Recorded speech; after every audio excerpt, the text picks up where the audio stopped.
Olá pessoal, bem, esse vídeo eu vou tratar de um assunto que eu já havia prometido, que é sobre a corrupção nos bancos centrais, né? Então, primeiramente a gente tem que avaliar assim o ridículo da ideia de que os bancos centrais não estejam sofrendo corrupção. Porque você vê, mesmo no Brasil, né, as pessoas olhando aí os bancos públicos sendo usados pelos corruptos, mas você não vê nenhuma investigação em relação ao Banco Central. Agora, essa semana, finalmente saiu uma notícia, né, de que teve ali realmente uma corrupção aí em relação à taxa Selic, né? Mas eu acho que é uma das primeiras investigações que provavelmente vão começar. Agora, se você imagina que dentro do setor público tenha muita corrupção, e a gente vê isso, né, esse monte de corrupção, você imagina no Banco Central. Porque das duas uma, ou todos no Banco Central são santos, ou o sistema deles é um sistema fantástico, anticorrupção. Agora, a gente não escapa de duas conclusões.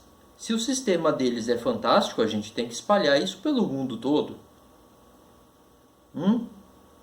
Ou se aquelas pessoas são santas, todas, então elas têm que ser as pessoas, as eleitas, né? Elas têm que... Tudo tem que ser feito por elas.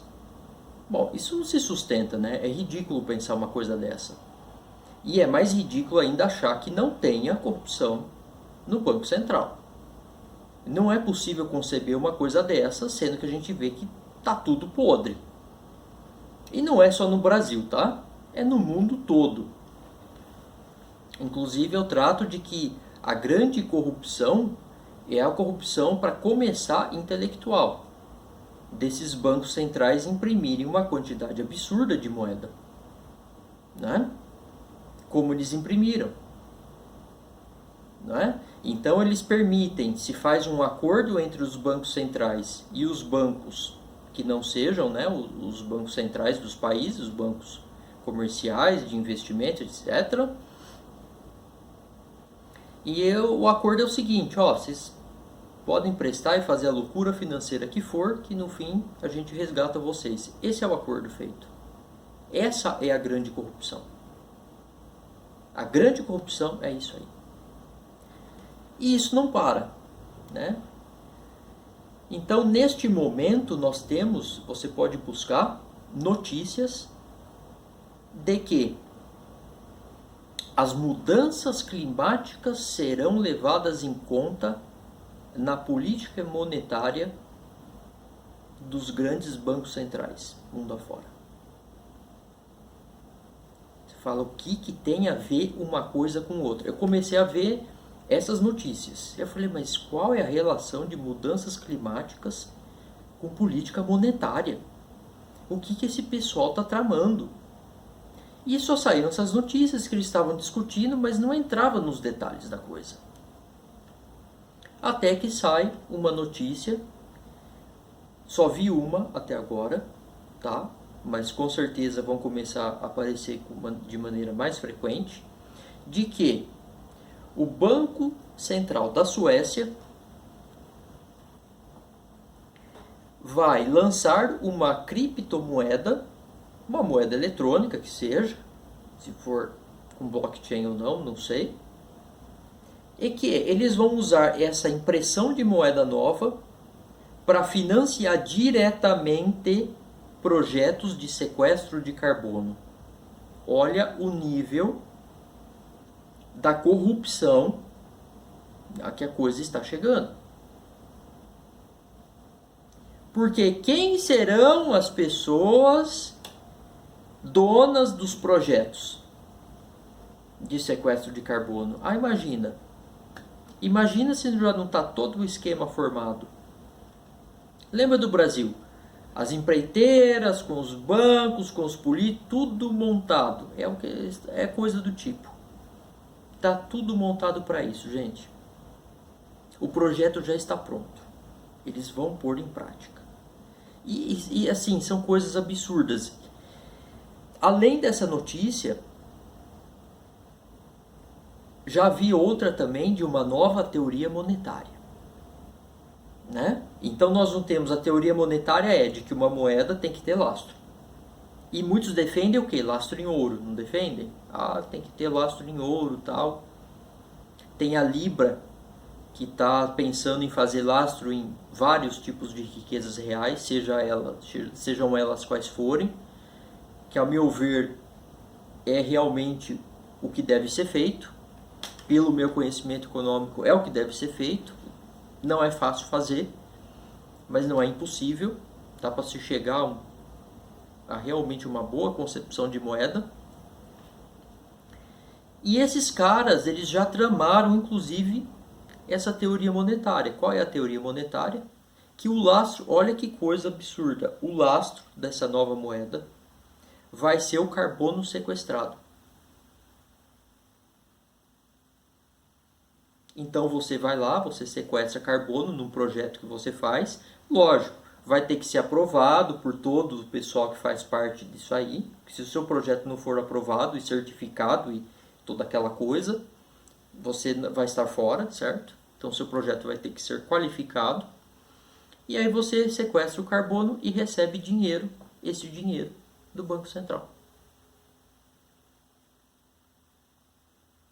É assim, olha, eu acho que tem que beber 1 litro de cachaça para aguentar isso. Ele não é possível.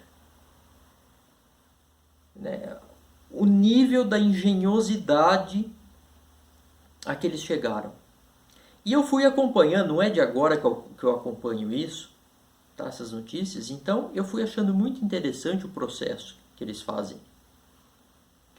Então eles começam a inventar de que existe uma discussão econômica sobre o porquê os bancos centrais imprimiram tanto dinheiro e não houve inflação. Eu falei, gente, mas isso não é uma discussão econômica, essa discussão não existe. Nos meios econômicos ela não existe, todo mundo sabe que entende economia, todo mundo que entende economia sabe que isso não ia gerar inflação do jeito que foi feito. Por quê? Eles imprimiram dinheiro e compraram os títulos de crédito dos bancos, públicos ou privados, não importa. Eles compraram isso, ou seja, esse dinheiro entrou nos bancos e ficou lá. Por quê? Porque as pessoas, as empresas e os governos estavam todos entupidos já de dívida. Eles não deram, para você gerar inflação, você tem que imprimir dinheiro, esse dinheiro tem que ir para as mãos do governo e o governo entrar subsidiando um monte de coisa na economia, ou dando dinheiro diretamente para as pessoas, ou subsidiando, enfim. Esse dinheiro tem que ir para a mão das pessoas de graça, não em forma de dívida. Basicamente é isso. Se esse dinheiro chegar de graça na mão das pessoas, por meio diretamente ou por meio de subsídios, não importa, aí ele tem potencial de gerar inflação. Do jeito que foi feito, não. E aí eles, temos que discutir por que não houve inflação. Não houve inflação porque os bancos que receberam esse dinheiro não saíram distribuindo dinheiro para a população. Simples. Eles receberam. Foi feito para salvar os bancos. Foi feito para salvar todo mundo que fez parte do esquema corrupto, que ganhou trilhões. Muita gente ficou rico com esse esquema. Muita gente. Inclusive eu contei no vídeo sobre o Bitcoin e o Banco Central, qual é o esquema deles, está lá, eu falo como que é o esquema e como que é o esquema que estão montando para o Bitcoin. E agora o esquema usando o sequestro de carbono, esses projetos. Então, assim, é todo um monte de falcatrua. Um monte de falcatrua. É uma coisa, assim, simplesmente imunda, nojenta o que eles fazem. Tá? Não sei se ficou completamente claro isso, porque é um assunto que toma uma complexidade e é bom que seja complexo, porque quanto mais complexo for, mais difícil vai ser para as pessoas que não trabalham com isso entenderem. Mas o ponto é, vão imprimir dinheiro e tem todo um esquema já montado, que vai ser colocado em andamento, se já não está, de pessoas corruptas ganharem dinheiro diretamente do Banco Central. Ou seja, eles foram para o outro nível, né? Porque antes, qual era a situação? Os bancos faziam a loucura financeira, um monte de gente ganhava dinheiro com isso, tudo isso ia para colapso, que era só esquema fraudulento, né? E depois os bancos centrais finalmente resgatavam eles. Eles quem? A população? Os bancos em si? Não. Resgatavam quem? As pessoas que participaram. As pessoas físicas que participaram desse esquema. Pessoas participaram para enriquecer desse esquema que está no mundo inteiro assim. Só que agora eles perderam completamente a vergonha, né? Agora está diretamente, vai sair direto do Banco Central, diretamente para essas pessoas. E o que eles vão gerar de riqueza? Qual é a grande riqueza que eles vão gerar? Eles vão sequestrar o carbono e vão salvar o planeta. Oh. É demais, né? Pois é. Até o próximo vídeo.